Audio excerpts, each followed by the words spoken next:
1830s. Right now, we would like to provide you with some background information about San Simeon. California's central coast, from Ventura to San Simeon, was once the domain of the Chumash Indians. The Pacific Ocean and the oak woodlands of the interior supplied a bountiful harvest of food. They were the most populous of all native Californians, and their technology and material culture were highly advanced. The arrival of the Spanish colonists in 1769 left a cultural imprint on the state that is still present today. The Spanish established a chain of 21 missions in California for the dual purpose of colonizing the region and bringing Western civilization to the native peoples. Under the mission system, San Simeon was an outpost of Mission San Miguel, built in 1797. The mission used the rich grasslands for cattle grazing. The missions thrived for about 50 years until the Mexican government took control of their property in the mid-1830s. Mission San Miguel's lands were divided into 3 large ranchos: Piedra Blanca, San Simeon, and Santa Rosa. With the admission of California into the United States in 1850, much of the land passed from Mexican to American landholders. The history of the Hearst family on the Central Coast begins in 1865, when George Hearst, William Randolph's father, began purchasing along its sides. This cool green arbor was built by Mr. Hearst as a place where his guests might ride horseback or take a short automobile ride while escaping the sun on a hot summer day. The pergola is a mile long and follows a path similar to the shape of an elongated horseshoe. It is owned by the Hearst Corporation. When your walking tour begins, please ask the guide leading your tour for clarification, or speak to the guide who will be bringing up the rear of your tour. The second guide is there to help you with any personal problems that may arise during the course of the tour. On behalf of the California Department of Parks and Recreation, thank you for visiting and enjoy your tour.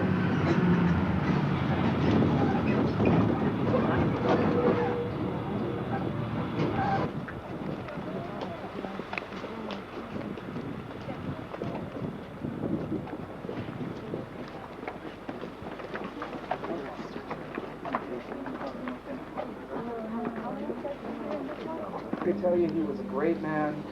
I'm not here to argue with you if he was a nice guy every day of his existence, but I am eternally thankful that he was an interesting man.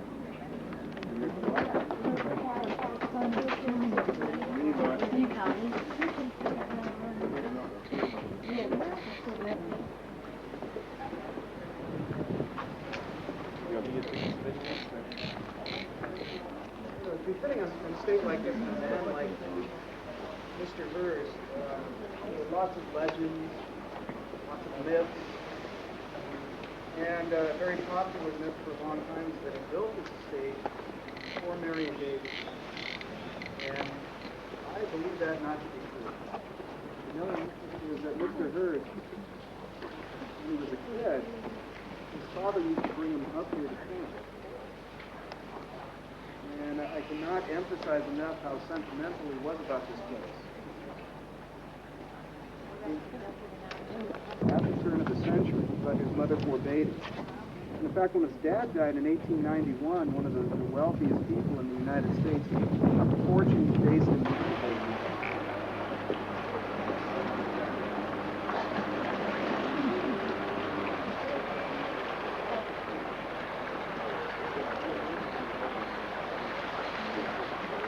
I'm talking baseball with a young man here, and I'm sure you're wondering, what does that have to do with my sports involvement?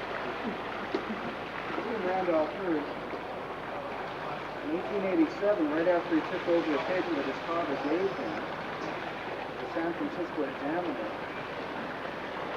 decided to publish a poem that was written by a Harvard classmate of his. And it was the first, there were over 400,000 swimming clubs. And most of those were in Mission Viejo. However, areas of it was not completely open until June of 37.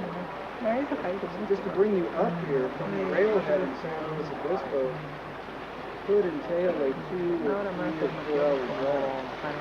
This is really in the middle of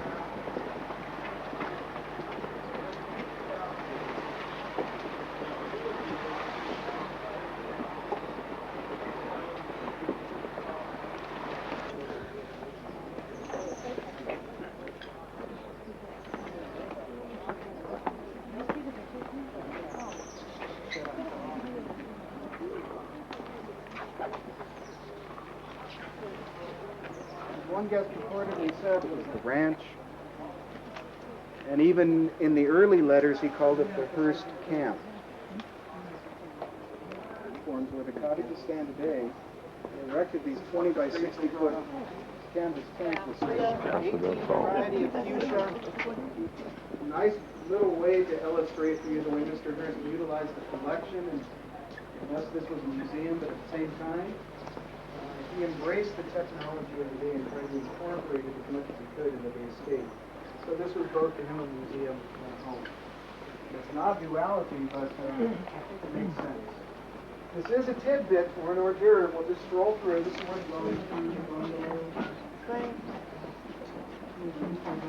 Mr. Hearst first told his architect his idea for the project was a single-story bungalow. Popular Southern California look. And though it's far from that, this building is pretty common.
Paper Street on the wall.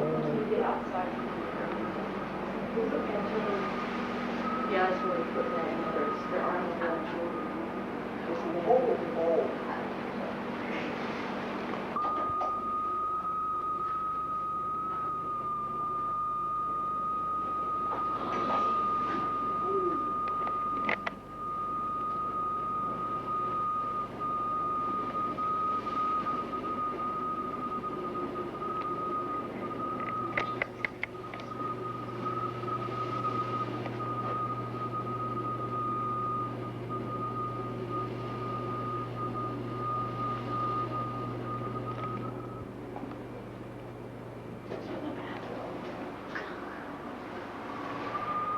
Every room with an ensuite.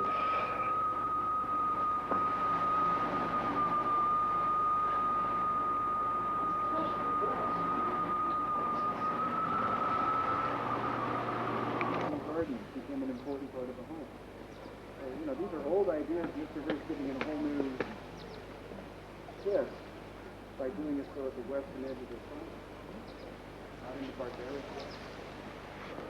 The great addition to team of horses in 1923, they're going to use it as a driveway, but quickly figured out that they do estimate that they put in 70,000 trees from this hill out to the point 6 miles away, as a way of dressing up the view. Everything built around rustic oak trees on the hilltop, which are native. These are leases.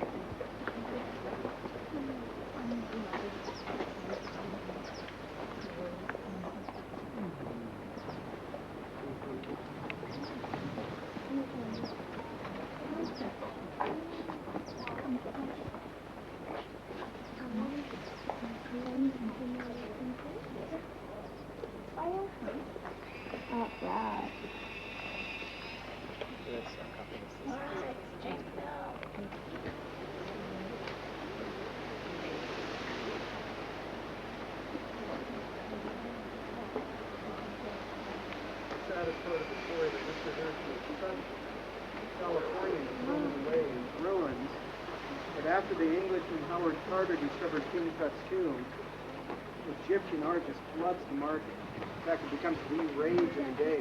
A major influence on the Art Deco movement at the time, too. But he did buy the top piece in London, on Sotheby's. The bottom three pieces he bought in New York City. So he just happened to live for 25 years. And in fact... Try to take it wide. Try to take it wide.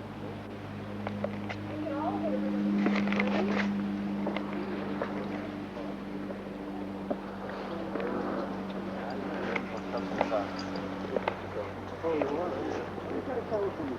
Oh, that'd be what's that.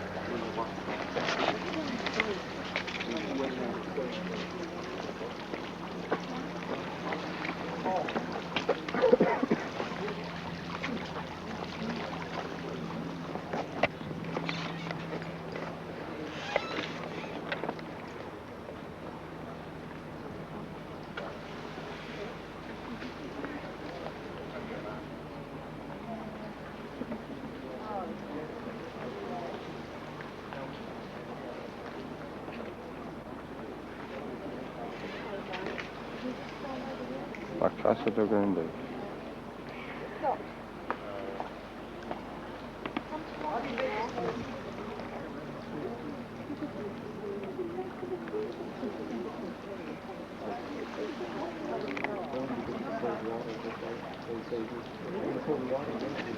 Almost in the middle of that view window is that peak.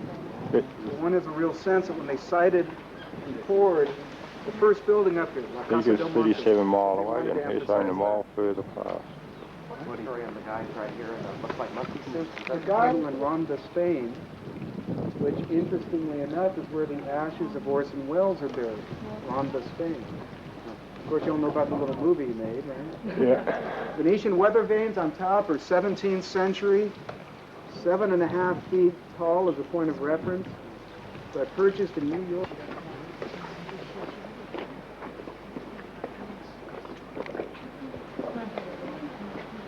Girls, look at the wood carving on.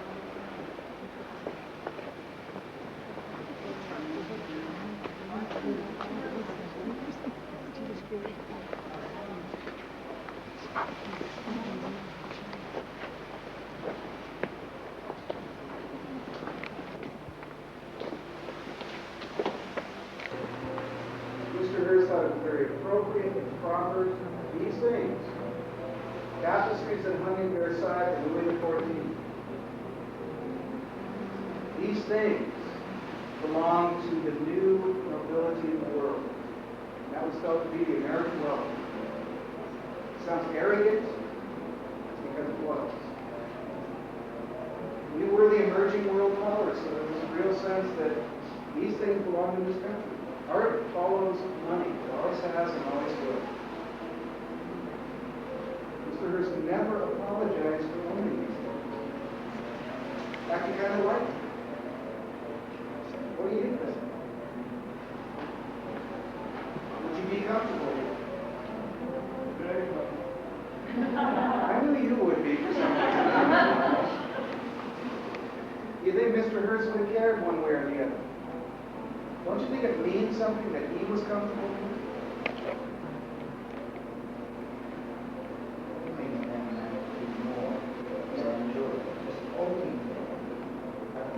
Joe Kennedy here, C. Scanning. This was the lobby to the Grand Hotel. So it was a very formal sense to the room. And in the state where there was no room service, no kitchenettes, this was also very much a gathering place for guests.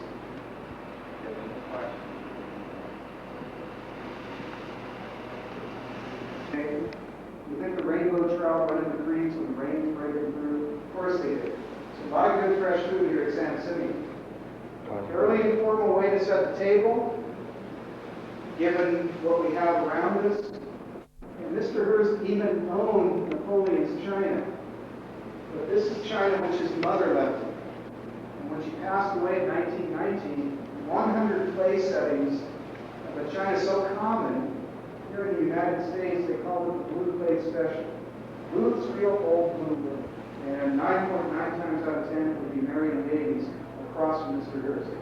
Mrs. Hearst would sit down to dinner about 3,000 miles that way. But he was not a very loquacious, chatty guy. His bits and pieces of old. We got people calling the country over. Think this one. These parts though were once in a cathedral in Catalan.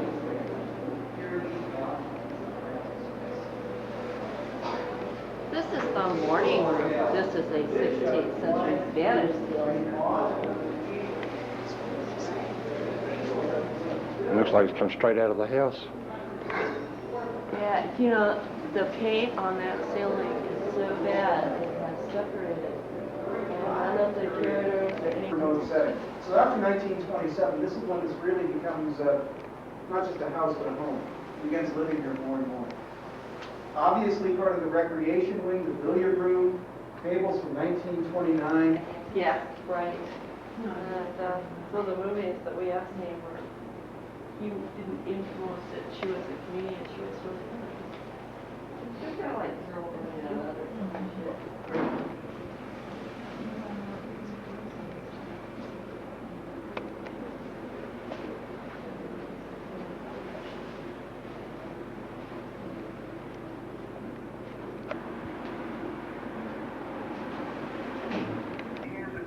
Confines of the largest, costliest, and most imposing private estate on the North American continent, San Simeon, the fabled citadel of Randolph Hearst. Today, San Simeon is a state monument, but during its heyday, which spanned the roaring 20s and the fabulous 30s, it was the gathering place of the Hollywood immortal, with guests like Marie Dressler, seen here clowning with the host, William Randolph Hearst. That outfit she's wearing looks like a flea-bitten version of Touch of Mick.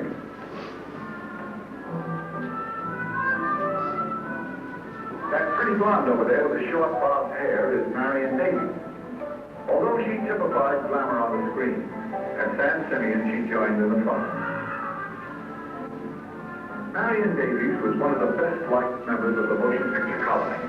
Beloved by everyone who knew her, she endowed many charities still in existence. That's Charlie Chaplin kidding around. The man coming out of the door at that moment was the mayor of New York City, Jimmy Walker. If these pictures seem to reflect a certain frivolity, you must remember they were taken at that wonderful carefree period in our history. The First World War had ended, and the second one was nowhere in sight. That youth on the right is Adolphe Menjou. Yes, notables from every walk of life visited San Simeon. That's Paul Block, the newspaper publisher, chatting with the mayor. The fellow kneeling down in front of this group is George K.R., the comedian.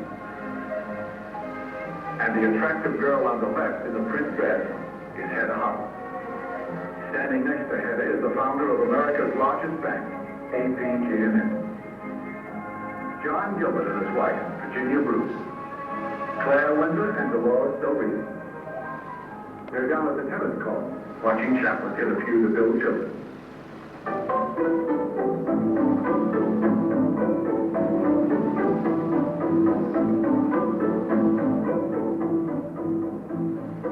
That teenager on the right is Carol Lombard.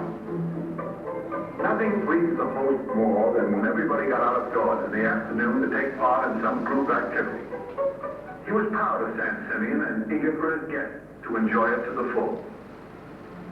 Many people have the sense of acquisitive possessiveness, But William Randolph Hearst was the only man ever able to indulge into the hill.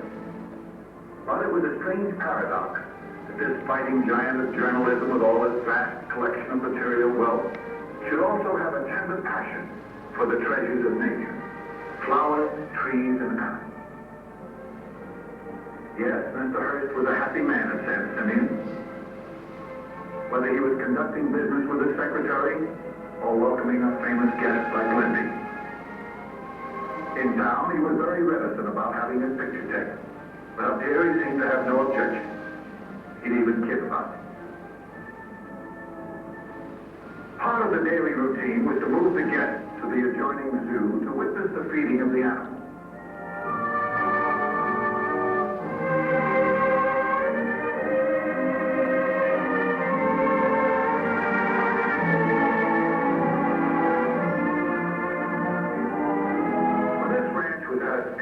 The Zoo and Game Preserve, the largest private collection in the world, was established on 2,000 San Simeon acres, protected from the guests by an 8-foot-high wire fence, 10 miles long. Visitors were made aware of Mr. Hearst's tenderness toward animals when they drove up the mountainside, as they were confronted by large signs admonishing them to always drive slow. As Hedda Hopper once said, a visit to the Hearst Ranch with a ticket to Never Never Land. Never has there been such a place, and never will we see its like again. As an animal collector, Mr. Hearst started modestly with a herd of rare, pure white fallow deer imported from Asia. Then, periodically, he added Montana black buffalo, but had to go far afield again to gather exotic animals from all over the world.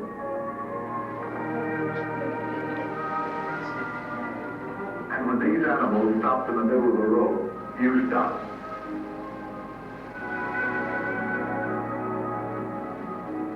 Yes, there was hardly anything in the Bronx Zoo or any other great American collection that could not have been found at San Simeon at its peak.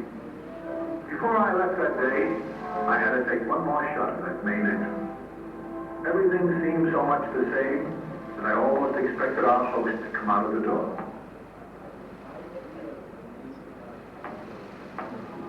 As the time came to leave, and we started down from the enchanted hill, a familiar quotation came to my mind. I think it was Kipling who said, "The tumult and the shouting die, the captains and the kings depart." It seems so true here at San Simeon. Long after its builder's vast newspaper chain and political influences are forgotten, he will be remembered as America's greatest art collector and the creator of San Simeon.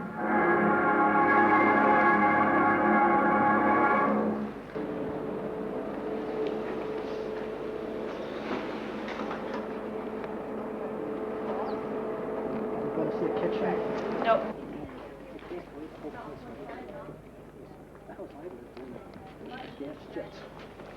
Oh, you know, they didn't have any gas up here because when you have an Indoor Roman pool.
Strictly a museum.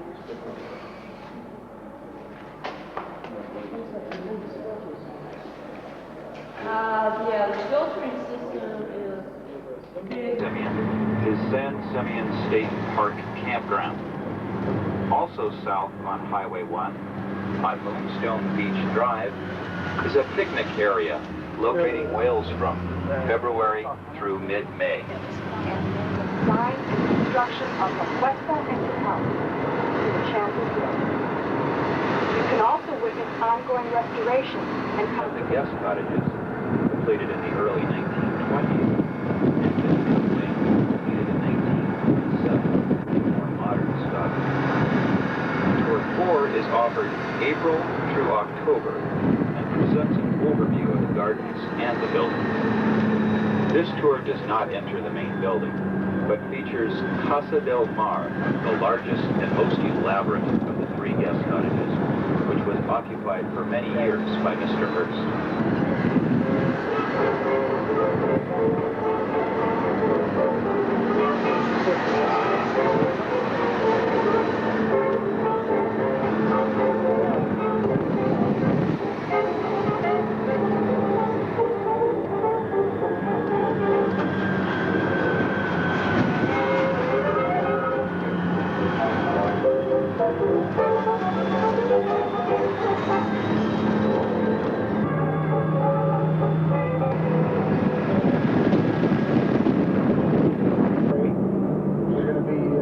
Stopping there at the DoubleTree, dropping some people off, picking a couple up, and then skedaddling back on up towards San Francisco.